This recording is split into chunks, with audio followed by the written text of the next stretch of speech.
Pour moi, c'est une belle histoire, voilà, donc je vais pouvoir vous la raconter. On se trouve à Écublé, là où je suis né. J'ai passé souvent les vacances pendant que mes parents travaillaient en vacances chez la grand-mère.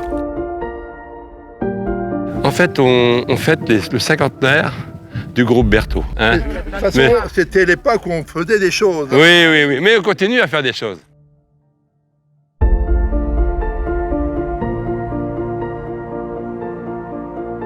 Il y a des façons de faire, il y a des choses que j'ai pris aussi là où j'ai appris, et je pense qu'on apprend aussi de chacun, et on apprend, moi j'en apprends encore tous les jours aussi, hein, puis j'ai encore, j'espère, la vie devant moi pour apprendre aussi. Je ne peux pas être jugé parti, mais je pense que le constructeur nous a fait confiance. Après, c'était à nous de faire nos preuves. Là, on se dirige au 129 rue du Bois-Sabot, là où le groupe Berthaud est né. C'est l'envie déjà. L'envie de faire quelque chose, pas sans brûler les étapes, mais surtout, quand on commence quelque chose, qu'on y a bien réfléchi, aller jusqu'au fond des choses. Et c'est ce qu'on a essayé de faire dans le groupe. Mes bureaux étaient là, l'atelier était en bout. Ici, c'était une cour. Mais ça me suffisait, j'ai commencé qu'avec 2 voitures. Mon showroom, il était là, sur le trottoir. Le patron de General Motors, il me vient, j'étais en train de peindre un mur qui était là, qui était crade.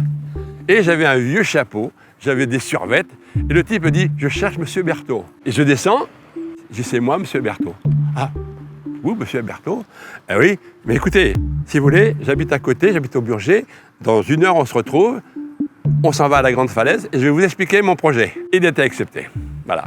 J'aurais pu être télétypiste à l'agence France Presse, j'aurais pu faire autre chose, j'étais retenu pour faire de l'assurance, et j'ai choisi l'automobile. Avec la formation de chez Simca Usine. Ça bougeait plus, on vendait quelque chose. Je me souviens des premières Simca 1000, quand on a fait des Simca 1000, ils faisaient des têtes à queue avec les Simca 1000, ça me plaisait. Vite, j'ai été saturation ici. Il y avait des voitures partout. Et j'avais un ami qui s'appelait Del Pollo qui était propriétaire de ce terrain-là, où il y a l'église. Et je lui ai posé la question s'il voulait bien me le louer. C'était pas une concession hyper moderne et hyper sophistiqué. Et chez le constructeur, qui était le premier constructeur mondial, m'ont demandé d'évoluer et de construire un nouveau garage. Donc je suis allé voir Maurice Legendre, maire de Vernouillet à l'époque, qui m'a dit « Viens avec moi ». Ils m'ont monté dans sa 504 et on a fait le tour de plein sud. Donc j'ai réservé 10 000 m² là-haut, sur le champ.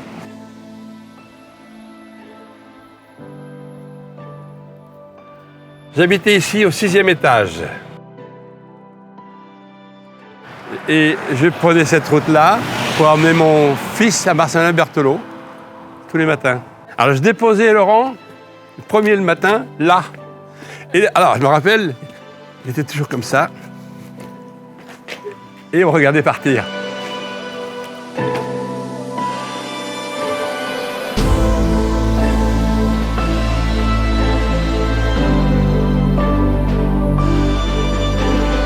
Quand j'étais chez Simca, c'est là où on passait les permis de conduire. Ici, là. Moi, je venais jouer au flipper quand les gens passaient leur permis.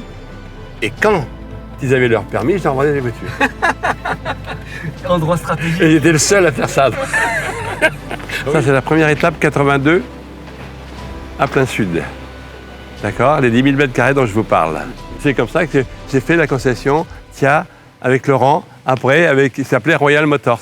Alors là, on a fait un parking VO. C'est Laurent qui m'a donné l'idée de faire un beau parking VO. Mais là, on a innové aussi sur le parking VO. Et on a été concessionnaire pilote pour l'Europe des voitures d'occasion, OK, occasion, qualité. Il rentre du service militaire. Il était dans les chasseurs alpins. Et il me dit, je lui dis, qu'est-ce que tu fais? Il me dit, il faut que je cherche du travail. Et c'était, je crois, en juillet-août, il rentrait du service militaire. Et je dis, mais du travail, mais c'est facile, hein, c'est facile de trouver du travail.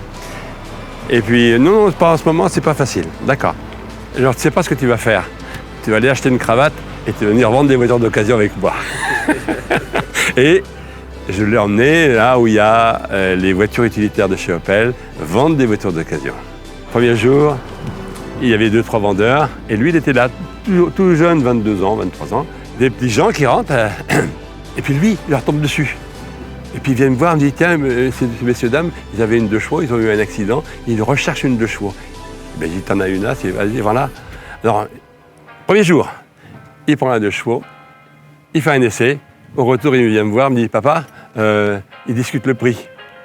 Il vient me voir, j'ai fait cadeau que de la 2 chevaux, que de la carte grise. Et une histoire vraie. Et c'est les premiers pas de Laurent. Il est passé vendeur BMW.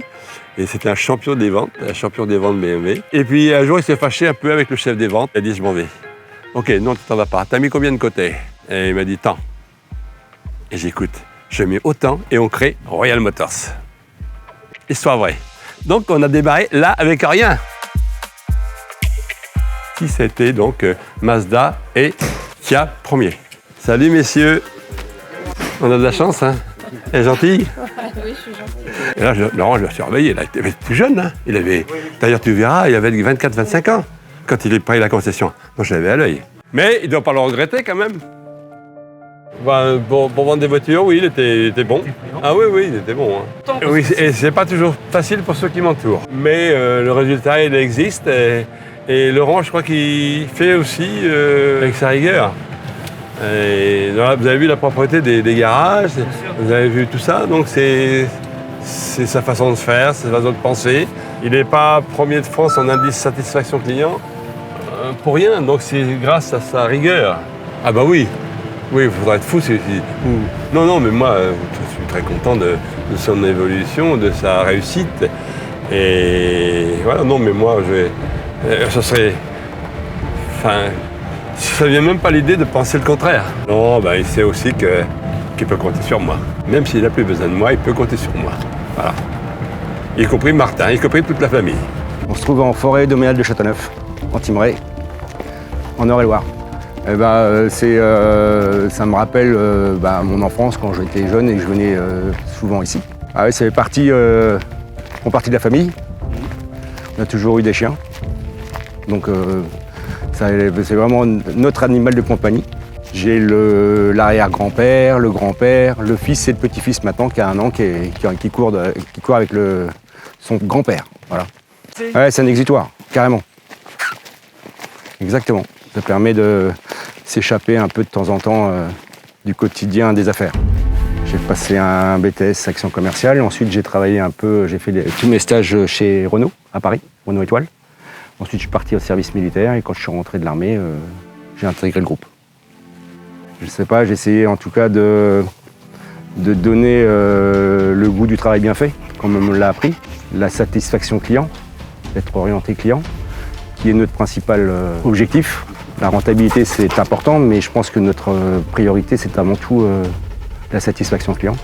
Il n'y a rien de plus mal, il n'y a rien de pire qui me fasse mal au ventre qu'un client mécontent. Et je pense que les gens qui vont voir la vidéo, ils le savent. Sans eux, on ne serait rien. Et on a toujours fait en sorte qu'ils se sentent bien. La preuve, les bâtiments, les structures qu'on a, c'est non seulement pour nos clients, mais également pour les gens avec qui travaillent avec nous. Parce que je pense que c'est important d'avoir un univers, des conditions de travail qui soient irréprochables. Donc ça, c'est vraiment notre métier, nous, en tant que concessionnaires et investisseurs. Ce qui est important aussi, c'est de prendre soin d'eux, parce que si on veut qu'ils prennent soin de notre société, il faut prendre soin d'eux. Et je pense qu'on a besoin d'aimer les gens avec qui on travaille pour bien travailler ensemble. Guillaume, bonjour. Bonjour. Ça va? Bonjour Richard. Ça va? Ça va? Ah, Thomas, t'es là? Oui, ça va? Ça va, toi? Ça va, Coco? Guillaume? Bonjour, très bientôt. Ça va? Ça va, Jules? Ça va et vous? Ça va? Comment ça va? Ça va très bien. Obligé de savoir, dire bonjour, c'est la première preuve des politesses. On a 4 mots magiques. Bonjour, au revoir, merci, pardon. Ou s'il vous plaît. Mis en place le Future Retail Next, qui est le nouveau concept de distribution automobile par BMW. Toujours en avance. On essaye.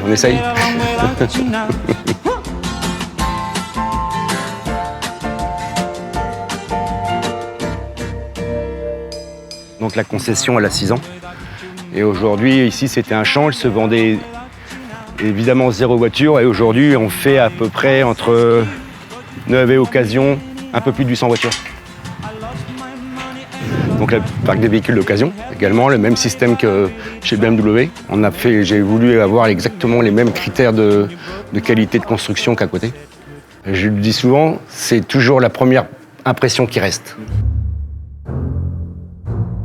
Je suis arrivé ici en septembre 2018. J'étais arrivé ici en tant que responsable des véhicules d'occasion. Et sur cette concession. S'il est venu me rejoindre, c'est parce qu'il avait, j'ai senti qu'il en avait les compétences et que c'était également pour lui une source de développement. Après, il est passé au véhicule d'occasion parce que je pense que c'est le poste où ça requiert beaucoup de qualité. Il faut être vendeur, il faut être acheteur et en plus il faut être gestionnaire. Donc c'est un petit peu une mini concession parce qu'on a affaire à la prévente pour la préparation des véhicules d'occasion. C'est pas parce qu'on a un titre qu'il faut changer de façon d'être. Former tout seul, non, parce que on se forme pas tout seul. On a besoin des autres. La formation, je pense qu'il y a eu déjà mes collègues de travail, que je connais pour certains depuis déjà 7 ans. Les formations que j'ai fait avec les constructeurs ou diverses. Après, il y a du coup aussi la relation que j'ai avec mon père et puis la relation que j'avais eue aussi avec mon grand-père. Si on ne se remet pas aux questions au quotidien, malheureusement, on perd vite pied, quoi. J'ai 30 ans et j'ai envie de rester et je ne me vois pas dans un autre métier que ce que je fais aujourd'hui. Bien sûr, je suis fier. Et je suis fier, pourquoi ? Parce que déjà, les affaires, elles marchent. Comme Martin l'a dit, les gens ils se sont appropriés aussi l'entreprise. Aujourd'hui, en dehors du travail, c'est comme si un peu c'était une famille qui bossait tous ensemble. Et ça, pour moi, c'est important parce que je veux que les gens ils viennent travailler avec l'envie d'avancer et surtout pas la boule au ventre, comme on peut l'entendre. Métier passion. Ah oui. Exactement. L'auto, c'est un métier passion. Pas qu'à la vente, mais également à la prévente. Dans 50 ans, j'aurai 80 ans, donc je sais pas si je serai là encore. C'est l'âge de mon grand-père, à peu près. Non, mais c'est bien. C'est quand même un demi-siècle. Et on est, je pense, tous les trois fiers d'en être là aujourd'hui. Et il n'y a pas de raison que ça ne continue pas, quoi. Pour être transparent avec toi, ce que j'ai envie, c'est de pérenniser le groupe familial. Comme je t'ai fait la blague tout à l'heure, on verra où on sera dans 50 ans, en espérant qu'on sera toujours là. Je ne fais pas ce métier-là, je ne suis pas à ce poste-là parce qu'on m'a mis à ce poste-là par obligation. Ça s'est pas fait, j'ai pas été le voir, j'ai dit je veux faire ça. Alors en 2022, on a été élu première et deuxième concession de France pour les concessions BMW Mini de Chartres et de Dreux. Ça regroupe tous les services, donc aussi bien la prévente et les véhicules neufs et d'occasion de nos deux marques de BMW et Mini. Et pour la partie K, on a été élu meilleure concession d'Europe pour l'année 2023. Pareil, en groupant tous les critères avec tous les services de la concession. Et pour nous, c'est ce qu'il y a de plus important. C'est aussi grâce à lui qu'on est là aujourd'hui. Il a fait des super locaux. Et on est en train d'avoir des super locaux grâce à lui. Voilà. Après, bien sûr, c'est les équipes au quotidien, mais en tout cas, il est assez investi. Et c'est grâce à ça aussi qu'on en est là. Quand il était petit, il avait les 3 petits-fils, ils avaient chacun leur sac de golf. Martin, Oui. Clément et Thomas. Ils avaient chacun leur petit sac de golf. On venait s'entraîner un peu de temps en temps ici. Et t'as pris des cours déjà à l'époque? Oui, ça date au moins d'il y a plus de 20 ans. Oui, il y a plus de 20 ans. C'est une belle histoire. Après, le but, c'est de se faire plaisir en dehors un peu du travail quand même. On n'a pas que le travail au quotidien. Et rencontrer des gens déjà. Oui, déjà. Et puis aussi, s'aérer la tête. Ouais. S'aérer la tête Oui, du quotidien oui, aussi. oui. T'as ta casquette? Ouais, vas-y. Moi, j'ai pris ma casquette, oui.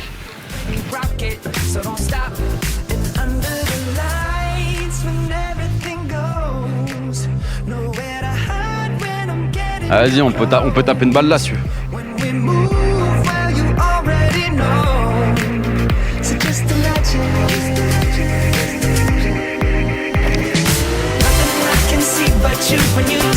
Bon, je suis à froid, hein. Faut pas m'en vouloir, c'est dans le sable. La bing, allez hop. Arrête. Ouais. Oh, il joue mieux que moi. Pas mal ça. C'est beau ça. Allez. Vous voyez que l'élève, il a pas forcément dépassé le mètre. Hein.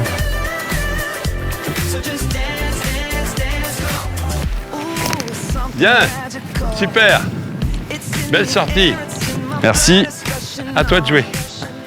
À moi de jouer? Oui. Oh, ouais, c'est à toi. Ouais. Putain, je passe à la télé comme Tiger Woods. C'est dingue ça. Aïe, aïe. Oh, c'est Un peu fort. Ouais, je suis Un pas. peu fort. Alors attends, moi je regarde. Bon, t'es un petit peu à droite. Bon, allez, je termine. Bien joué.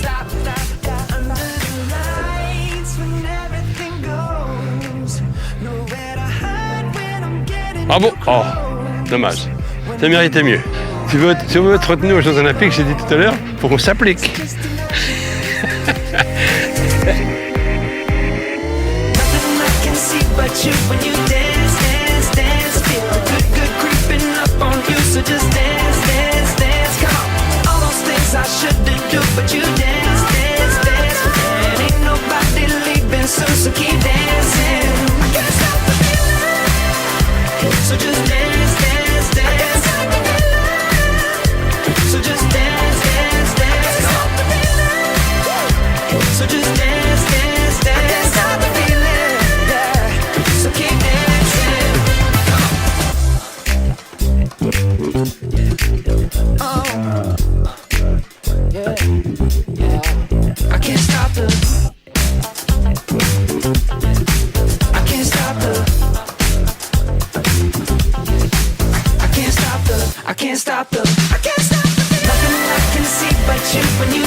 Ouais, voilà, rendez-vous au 100 ans.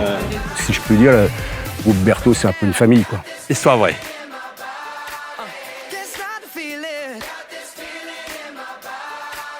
Can't stop the feeling.